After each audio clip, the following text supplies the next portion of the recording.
Morning subscribers. बज रहे हैं सुबह के यार 7 ही बज रहे हैं करेक्ट। ये देखो एग्ज़ाम के दिन पता नहीं कैसी सुबह बारिश हो रही है यार। 5 दिन से बड़ी बारिश हो रही है यहाँ पे, अभी तक रुकी नहीं है। पूरा कोहरा ही कोहरा। मई होने वाला है। मई ख़त्म हो गया और अभी तक बारिश ही चल रही है।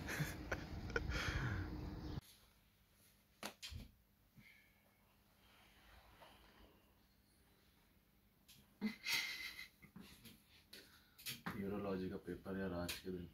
नींद लगी नहीं है, पता नहीं टेंशन नहीं थी तब भी नींद नहीं लगी मेरी। तू सो गया था ना आराम से? बोलना। उनको नींद आ गई थी 2 बजे, बता।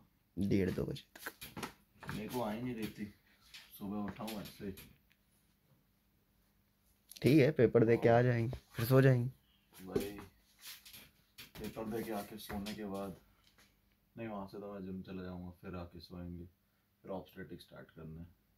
आज क्या होगा बताते हैं। जब तक अभी मैं बना रहा हूँ ब्रेड और क्या बोलते हैं एग और साथ में कॉफ़ी। ये देखो केटल में 7:30 बजे करेक्ट हम लोग निकल जाएंगे, है ना? हाँ भाई। ये जूनियर सो रहे हैं हमारे।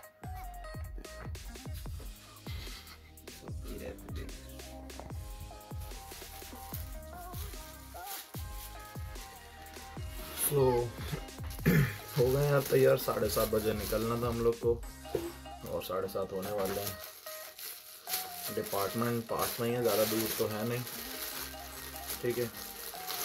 और ठंड है यार अभी, इसलिए जैकेट पहनना पड़ रहा है यार, नहीं तो क्या बताऊँ मैं। इस साल इतनी मतलब अभी भी बारिश हो रही है। 4 साल में पहली बार मैं बारिश देख रहा हूँ। मैं इतनी 2 हफ्ते हो गए तब से बारिश ही होते जा रही है।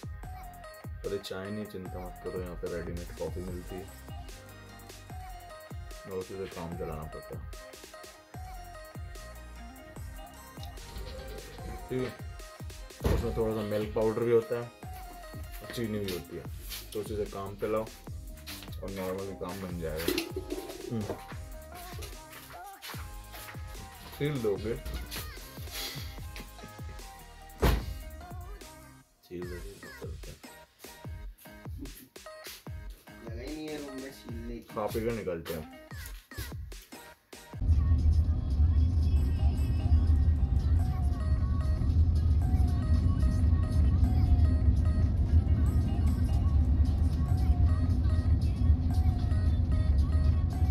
हर जगह भटक रहे हैं और हम लोग को डिपार्टमेंट नहीं मिल रहा है। दिक्कत ये है ना कि हम लोग की हुई थी क्लास ऑनलाइन, तो हमने डिपार्टमेंट देखा नहीं, और ऑलमोस्ट सब बच्चों की ऑनलाइन हुई थी क्योंकि कोविड चल रहा था, तो उसके चक्कर में पता ही नहीं चल रहा डिपार्टमेंट है कहाँ पे।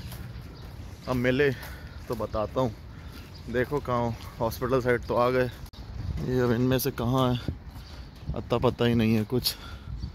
एक तो ये बिल्डिंग है, पीछे से आए हैं, ये है वो बिल्डिंग, और इतने देर से ढूंढ रहे थे, मिल ही नहीं रही थी। अब इसके अंदर घुसेंगे भाई। न्यूरोलॉजी डिपार्टमेंट था ये।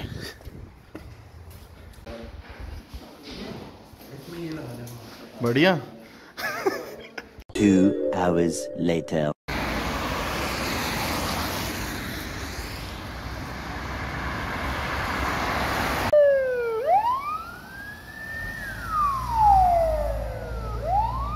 तो हो गया है न्यूरोलॉजी का पेपर और मेरे आ गए हैं 30 आउट ऑफ 30, जो आखिरी का पेपर था। बिल्कुल 30 और एटलीस्ट ना मिला है। एटलीस्ट ना पता ही है जो सबसे एक्सीलेंट वाला होता है, वो मिल के ख़त्म। अली को भी एटलीस्ट ना मिला है भाई, मैं तो बहुत खुश हूँ, वो भी खुश है। और भाई अब ऑब्स्टेटिक्स का एग्ज़ाम है और उसके बाद सर्जरी का, और उसके बाद एग्ज़ाम ख़त्म और फिर करेंगे पार्टी, ठीक है। अभी जाऊंगा मैं जिम और फिर जाके सो जाऊंगा और फिर ऑप्स के लिए पढ़ने बैठना है, तो चलते हैं। हेलो एवरीबॉडी, और जिम हो गया। मैंने जिम का इसलिए नहीं दिखाया क्योंकि 2 दिन से दिखा ही रहा हूँ, ठीक है। तो जिम हो गया यार। ये देखो इंडिया ऐसे गली भरी हुई है यहाँ पे। ये मैं जहाँ पे घर होते हैं ना, वहाँ से जा रहा हूँ, और यार बुरी हालत है यहाँ पे तो, ठीक है। तो एग्ज़ाम सेट था, सब चीज़ बहुत सही गई यार। इतना मेहनत से पढ़ा था, सब कुछ याद था। और हाँ, कल मेरे से एक बंदे ने, मैंने बहुत लेट देखा था मैसेज, कल एक मेरे से बोला था कोई कि भैया आप जो उसका बताते हो, क्या बोलते हैं, क्लास के बाद जो पढ़ाया उसका, तो बहुत अच्छा लगता है कि मतलब डायग्नोसिस जो सब मैं बताता था ना पहले ही क्लास में भी, तो अभी भी वही बता रहा हूँ। जैसे आज का क्वेश्चन मेरे को न्यूरोलॉजी का ट्यूमर्स ऑफ ब्रेन था, उसका क्लिनिकल सिग्निफिकेंस ये सब था, और साथ में था एसेसरी नर्व का पैथोलॉजी और कोऑर्डिनेशन ऑफ मूवमेंट। ठीक है, तो उसका मैं बेसिकली ये बता दूं, जैसे एसेसरी नर्व है, तुम्हें पता है नीट में भी तुम लोग पढ़ते होगे यार, उस टाइम थी जो क्रेनियल नर्व्स है, क्रेनियल नर्व्स नीट में बहुत ही हार्ड लगती थी, किसी को याद नहीं रहती थी। पर मैं सही बताऊं, आसान है, और जितनी हार्ड है भी ना, MBBS में आके वो भी तुम याद कर लोगे। ठीक है, तो accessory nerve 11th cranial nerve है तुम्हारी। ठीक है, जो पहले ये ऐसे तुम्हें याद होना चाहिए, जैसे मैं बता रहा हूँ ना अभी, वैसे याद होना चाहिए तुम्हें। तो एसेसरी नर्व के 2 पार्ट होते हैं, स्पाइनल और क्रेनियल पार्ट। स्पाइनल पार्ट होता है C1 से C5 सेगमेंट, क्रेनियल या उससे, हाँ उसी से निकलते हैं, और उसके बाद स्पाइनल कॉर्ड से निकलते हुए, ब्रेन स्टेम से निकलते हुए, जगुलर फोरामेन से निकलते हुए ये जाते हैं जो स्पाइनल नर्व बोल रहा हूँ मैं। ठीक है, उसका स्पाइनल गैंग्लियन होता है, विलीज गैंग्लियन होता है, गैंग्लियन नहीं सॉरी न्यूक्लियाई होता है, गलती से बोलते हैं, गैंग्लियन अलग है, न्यूक्लियाई अलग है। न्यूक्लियाई सिर्फ एक होता है, गैंग्लियन बंच ऑफ न्यूक्लियाई को बोलते हैं। ठीक है, तो ऐसे तुम्हारे पास होते हैं, वहाँ से निकलता है इसका स्पाइनल पार्ट, और फिर जाता है स्टर्नोक्लिडोमैस्टॉइड, ये वाली जो मसल है ना, स्टर्नोक्लिडोमैसल, जो ऐसे देखने में लगती है, दिख रही होगी यहाँ पे, ये होती है स्टर्नोक्लिडोमैस्टॉइड मसल। और ट्रेपेजियस मसल, जो ट्रैप्स होता है, जिसको हम जिम में ट्रेन करते हैं, जैसे आज मैंने किया यार, कितना कीचड़ है, तो ये मसल को इनर्वेट करती है उसके मोटर फंक्शन को। और जो क्रेनियल पार्ट होता है, ठीक है, क्रेनियल पार्ट ब्रेन स्टेम से निकल के, जगुलर फोरामेन से निकल के, along with the vagus nerve जाती है पैलेट के, सॉफ्ट पैलेट के थोड़ी मसल्स को, लैरेंजियल मसल्स को, और फेरेंक्स के मसल्स को, इनको थोड़ा इनर्वेट करती है। और यही मुझे बोलना था, पैथोलॉजी में बोलना था, अगर नहीं हुई तो विंगिंग हो जाएगी स्कैपुला की। ठीक है, स्लाइड एबडक्शन वो सब नहीं होता है, लॉस ऑफ पैरालिसिस हो जाता है, लॉस ऑफ पेन, ये सब चीज़ें थी ये जो बताई थी। दूसरा मेरा ट्यूमर्स था ब्रेन का, ब्रेन ट्यूमर्स में ट्यूमर पता है तुम्हें क्या होता है, तो वही मैंने अपने इसमें लिखा था और वही सुनाना था। ठीक है, यहाँ पे पहले शीट देते हैं, 20-30 मिनट का टाइम होता है, उसमें तुम्हें लिखना रहता है, और फिर वही चीज़ तुम्हें टीचर को सुनानी पड़ती है। तो ट्यूमर्स ऑफ ब्रेन में मेरा पहला मैंने वही लिखा था कि ट्यूमर ऑफ ब्रेन होता क्या है। तो ट्यूमर ऑफ ब्रेन, ट्यूमर्स क्या होता है, tumours abnormal growth of abnormal cells होते हैं जो बेसिकली ग्रो हो जाते हैं। ये देखो कैडिलैक आ रही है, रुको दिखाता हूँ।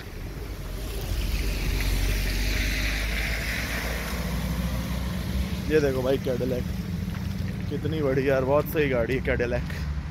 ठीक है, तो एबनॉर्मल सेल्स होता है, म्यूटेटेड सेल्स होते हैं, एबनॉर्मली म्यूटेशन जिसका DNA रिपेयर मैकेनिज्म ये सब लॉस हो जाता है, न्यूक्लियोटाइड सिंथेसिस, ये सब बहुत सारी चीज़ें लॉस हो जाती है, उसके चक्कर में ट्यूमर हो जाते हैं ब्रेन में, जैसे ओलिगोडेंड्रोमा, एपेंडाइमोमा, ओलिगोमायोमा और एस्ट्रोसाइटोमा, मेडुलोब्लास्टोमा, बहुत सारे, गैंग्लियोमा है यार, श्वान सेल का होगा तो श्वानोमा, बहुत सारे हैं इसके ट्यूमर्स, बहुत सारे हैं। और WHO के द्वारा ग्रेड भी किए हैं 1, 2, 3, 4 में, तो वो सब तुम्हें याद होना चाहिए। उसके बाद था मेरे को क्लिनिक, मतलब सिम्टम्स में वही सब बोलना है, नॉजिया, वॉमिटिंग और इंट्राक्रेनियल प्रेशर इंक्रीज़ हो जाएगा। क्यों होगा, क्योंकि यार नॉर्मल सी बात है, थोड़ा सा ब्रेन का हिस्सा है, वहीं ट्यूमर हो जाएगा तो क्रेनियल प्रेशर इंक्रीज़ हो जाएगा। उसके चक्कर में अगर कोई आर्टरी दब गई, ठीक है, आर्टरी का कंप्रेशन हो जाएगा तो सर्कुलेशन में दिक्कत होगी। फिर और इसके बारे में और मेरे को क्या बोला, बहुत सारे लिखे थे मैंने, तो ऐसे मैं बहुत शॉर्ट में बता रहा हूँ। दूसरा नर्व कंप्रेशन हो गया, तो कोई भी नर्व कंप्रेस हो सकती है जहाँ पे भी ट्यूमर हो, तो एक वो था। ठीक है, उसके बाद मेरे को था ये क्लासिफिकेशन, तो बेनाइंग और ये मेटास्टैटिक तो तुम सब लोग जानते ही हो। दूसरा क्लासिफिकेशन, अरे यार गाड़ी आ रही है, रुको। दूसरा क्लासिफिकेशन मैंने बोला था ये सेकेंडरी और ये प्राइमरी और सेकेंडरी। प्राइमरी ब्रेन में उग जाता है, सेकेंडरी कहीं और से आता है और फिर ब्रेन में चला जाता है। कहीं और से मतलब लंग, ब्रेस्ट, कहीं से भी आ सकता है वो। ब्रेस्ट ट्यूमर्स का BRCA1 BRCA2 म्यूटेशंस है, ठीक है।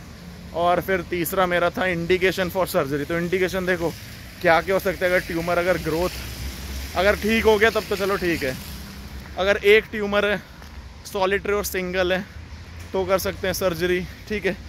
फिर तीसरा मेटास्टेसाइज नहीं किया हुआ, बिनाइंग है, तो कर सकते हैं सर्जरी, ठीक है। उसका वाइड एरिया नहीं है, ग्रोथ बहुत ज़्यादा नहीं हुई है, डीप इनटू द ब्रेन नहीं हुई है, ठीक है। और ट्रीटमेंट में यही है, ट्यूमर को निकालना है और कंजर्वेटिव थेरेपी दे सकते हैं। जैसे अगर सीजर्स आ रहे हैं तो एंटी सीजर ड्रग या एंटी कन्वल्सेंट ड्रग, कन्वल्जन आ रहे हैं तो मेडालोजोम बोल रहा हूँ मैं, सॉरी, लेवाटिरासिटाम, कार्बामेज़ेपिन, और ये बहुत सारे ड्रग्स हैं यार। टोपिरामेट है, सोडियम वेलप्रोएट है, फिनाइटोइन है, ये सब है, ठीक है। और बहुत सारी चीज़ें हैं। अगर ब्लड प्रेशर इंक्रीज़ हो रहा है उसके चक्कर में तो बीटा ब्लॉकर्स ये सब दे दो। तो ऐसी बहुत सारी चीज़ें। बाकी मैं क्रॉस करता हूँ, उसके बाद तो मैं बताता हूँ। तो ट्रेन जा रही है यहाँ पे यार, मालगाड़ी और ये ऑयल के टैंकर बहुत ज़्यादा जाते हैं, बहुत ही ज़्यादा।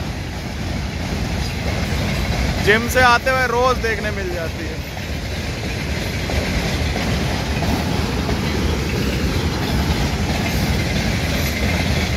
आ गया हूँ मैं क्रॉस करके। हाँ, और जो क्वेश्चन बता रहा था, एक और तीसरा क्वेश्चन प्रैक्टिकल में था मेरा कि मतलब सेंसर ये सब जो टेस्ट होते हैं ना, जैसे ट्राइजेमिनल नर्व और बहुत सारे क्वेश्चंस, इन सब का ही था। तो उसमें से मेरे को आया था study of coordination of movements कैसे करते। तो उसमें एक यार रॉम्बक्स टेस्ट आता है, उसमें आँख बंद करके यार किसी को अगर अपनी पोजीशन सेंस करना हो तो वो आइज बंद करके मतलब गिर जाता है, फॉल हो जाता है।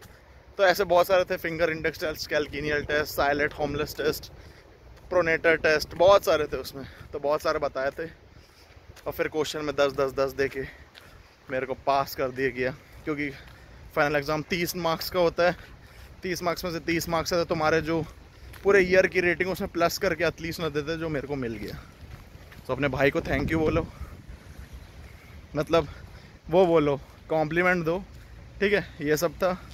और अब ऑप्स का एग्ज़ाम है तो मैं थोड़े, क्योंकि यार कल रात में तो नींद लगी नहीं मेरी, तो अब वही है कि जाके सोऊंगा मैं। अभी जैसे कितना हो रहा है, 12:46 हो गया अभी यार। 6 बजे तक तो सोऊंगा मैं। उसके बाद शुरू करेंगे ऑब्स्ट्रेटिक्स और गायनेकोलॉजी। हम लोग का 5th ईयर में लगता है ना। यहाँ पे सब्जेक्ट्स अलग अलग लगते हैं। और पीडियाट्रिक्स का एग्ज़ाम नेक्स्ट ईयर के विंटर वेकेशंस के पहले हो जाएगा, ठीक है, जो सेमेस्टर होता है। तो यही सब था जो मैंने तुम्हें पूरा बता दिया। अब हॉस्टल जा रहा हूँ मैं, ठीक है, और हॉस्टल जाके मैं रख दूँगा। यहीं पे मैं एंड करता हूँ व्लॉग अपना। Thank you for watching my video, good bye. नहीं हो रखा है इधर पे, देख देख के तो जाना पड़ता है, भाग भाग के जाओ। और वहाँ पे हॉस्टल है मेरा, तो हॉस्टल जाके एंड कर दूंगा। रशिया में भाई पेड़ भी अलग होते हैं, ठीक है, जो पेड़ पौधे हैं। अब देखो ये वाला पेड़ इंडिया में तुमने नहीं देखा होगा जिसके ऐसे पत्ते हों। ये मुझे नहीं पता किस चीज़ का है। और दिखाता हूँ, एक और है।